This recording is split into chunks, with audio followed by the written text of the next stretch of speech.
వేరు. సంక్షేమ పథకాలు అమలు చేయాలంటే బడ్జెట్ పెంచుకోవాలి. ఏ రకంగా ప్రజల మీద భారం వేయకుండా, ముఖ్యంగా సామాన్య తరగతి మధ్యతరగతి ప్రజల మీద భారం పడకుండా ఏ విధంగా మనం బడ్జెట్ పెంచుకోవాలని చిత్తశుద్ధికి అనుకుంటే మార్గాలు ఉన్నాయి. ఇప్పుడు ఇసుక ఉందండి.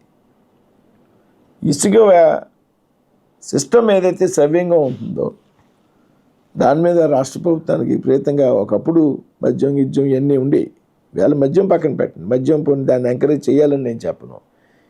ఇసుక కనుక ఒక సిస్టంలోకి తీసుకురాగలిగితే ప్రభుత్వానికి చిత్తశుద్ధి ఉండి ఏటా కొన్ని వేల కోట్ల రూపాయల అదనంగా ఆదాయం వచ్చేటువంటి రాష్ట్రం. ఇక్కడే నేను అంటోంది, మీలాంటి వాళ్ళ ఆలోచన బాగుంది. సమస్య ఏంటంటే ఇవాళ 750 కోట్ల ఆదాయం వస్తుంది ఇసుక మీద రాష్ట్రానికి, అయినా తింటున్నారు అంటున్నాం. ఆయన వస్తే ఫ్రీ ఇచ్చాను అన్నారు క్రిందటిసారి, అందరు డబ్బులు పెట్టే కొన్నారు.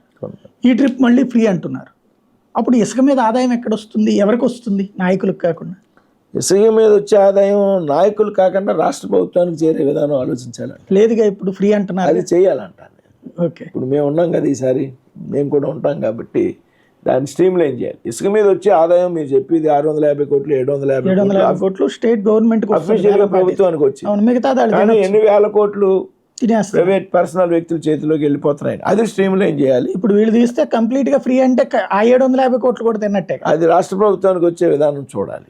తర్వాత మీ ఇన్నేళ్ల కెరీర్లో మీరు ఏదో కష్టపడుతున్నారయ్యా, 2 పెగ్గులు వేద్దాం అనుకుంటే మందు రేట్ ఎక్కువైపోయింది, మేము వస్తే మందు 50 రూపాయలకి ఇస్తాం, మీకు బాగా నచ్చిన బ్రాండ్లన్నీ అమ్ముతాం అనేటువంటి రాజకీయం ఎప్పుడైనా చూసారా? రాజకీయం అంటే అక్కడ కారణం ఏంటంటే అండి, అది 30 రూపాయలకో 25 రూపాయలకో తయారవుతుందండి అది బాటిల్. నేను కొంతమందితో మాట్లాడాను. ఏదైనా సిగరెట్ అయినా అంతే.